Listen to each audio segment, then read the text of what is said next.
CTS 특별기획 교회 녹색 미래를 그리다 네 번째 시간입니다. 기후변화를 막기 위해서는 탄소 배출을 줄이는 것이 관건인데요. 한국교회도 점차 탄소 감축에 동참하고 있지만 전문가들은 더 큰 노력과 관심이 필요하다고 호소했습니다. 이현지 기자입니다. 우리 교회에서는 1년 동안 얼마나 많은 탄소를 배출하고 있을까? 이러한 궁금증을 안고 있는 목회자와 성도들이 모였습니다. 그러면 우리 교회의 기초 정보를 먼저 파악하도록 하겠습니다. 제가 온실가스 계산기를 만들었는데요. 이 계산기를 활용하셔도 되고요.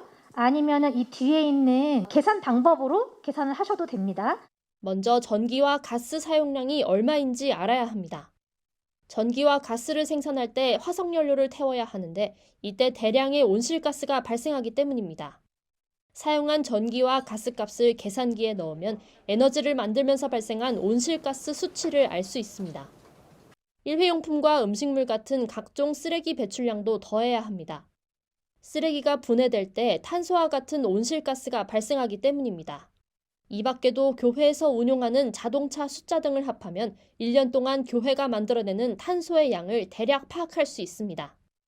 총 우리가 온실가스 배출량이 19,210kg가 됐는데요. 특별히 냉난방에 사용하는 여름과 겨울에 사용하는 온실가스가 9,887kg나 됐습니다. 우리 교회 그 인원수는 그렇게 많지 않고 그렇지만 온실가스 배출량이 또 각 사용하는 게 적지도 않더라고요.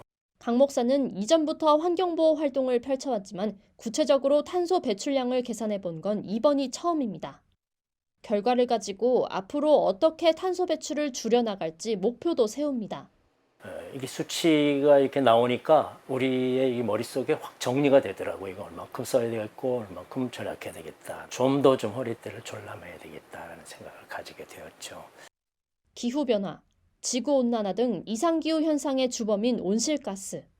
국제사회가 온실가스와 같은 탄소 배출을 인류 생존의 위험 요소로 간주하면서 한국뿐만 아니라 한국 교계에서도 탄소 감축에 대한 관심이 높아지고 있습니다. 그러나 아직 갈 길이 구말립니다. 우리나라는 2030년까지 온실가스 배출량을 2018년 대비 40%로 감축하겠다고 밝혔는데 이는 55% 감축량을 밝힌 유럽연합 등에 비해 적은 목표입니다.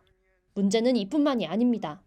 유럽연합은 1990년 기준이에요. 1990년 기준으로 2030년이니까 40년 동안이잖아요. 그동안 꾸준하게 줄여온 거예요. 그러니까 사실 55%가 굉장히 많은 양이지만 어느 정도 달성을 이제 할 수 있는 가능성이 있는 거죠. 우리는 2018년도 기준이에요. 그러니까 12년 만에 40%를 줄이겠다고 한 거죠. 굉장히 부담이 큰 거죠. 기준 연도가 이렇게 설정된 건 그만큼 우리나라가 탄소 감축의 장에 늦게 뛰어들었기 때문입니다. 따라서 환경 전문가들은 탄소 감축을 위한 우리 사회의 관심이 더욱 활성화해야 한다고 조언합니다.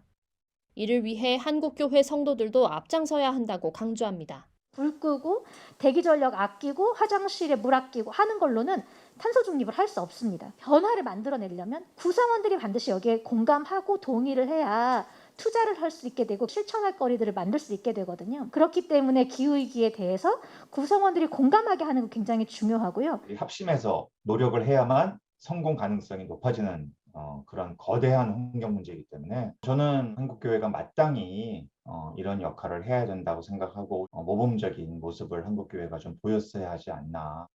인류가 당면한 최악의 환경 문제 기후변화. 이를 막기 위한 탄소 감축 시나리오에 전 세계가 뛰어든 가운데 한국교회와 성도들의 지속적인 관심 또한 요청되고 있습니다. CTS 뉴스 이은지입니다.